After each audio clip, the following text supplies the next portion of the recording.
അസ്സലാമു അലൈക്കും വറഹ്മത്തുള്ളാ ബിസ്മില്ലാ അൽഹംദുലില്ലാ. പ്രിയപ്പെട്ട സഹോദരന്മാരെ, സുഹൃത്തുക്കളെ, മഹാനായ ഹംസ റളിയല്ലാഹു അൻഹുവിൻ്റെ പിതാവിന് അബ്ദുൽ മുത്തലിബിന് മഹാനവറുകൾ കഅബാലയത്തിൻ്റെ സേവകനായിരുന്നു എന്ന് നമുക്കെല്ലാവർക്കും അറിയാം.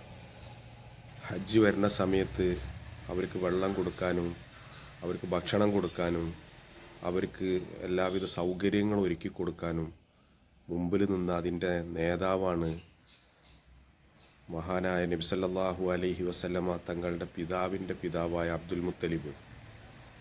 അപ്പോൾ ഇവരൊക്കെ ജോലി, ഹംസ റളിയല്ലാഹു അൻഹു ഇവരൊക്കെയുള്ള ജോലി ഹജ്ജിന് വരുന്ന ആളുകളെ പരിപാലിക്കുക എന്നുള്ളതാണ്.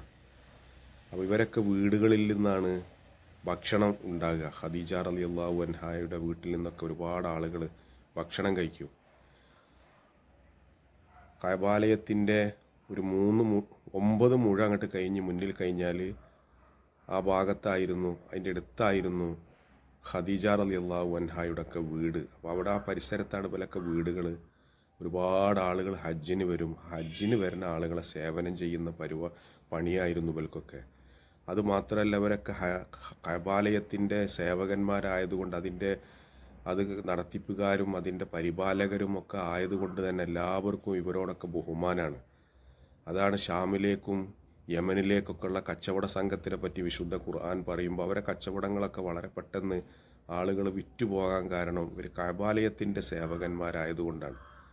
അപ്പോൾ ആ നിലക്ക് ഹംസ റളിയല്ലാഹു അൻഹുവിനോട് എല്ലാവർക്കും വലിയ ബഹുമാനവും ആദരവുമായിരുന്നു.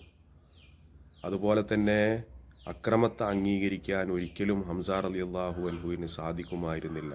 സ്നേഹമാണ്, സമാധാനമാണ്, സഹിഷ്ണുതയാണ്, നന്മയാണ് മഹാനവറുകൾ പഠിപ്പിച്ചത് എല്ലാ കാലത്തും.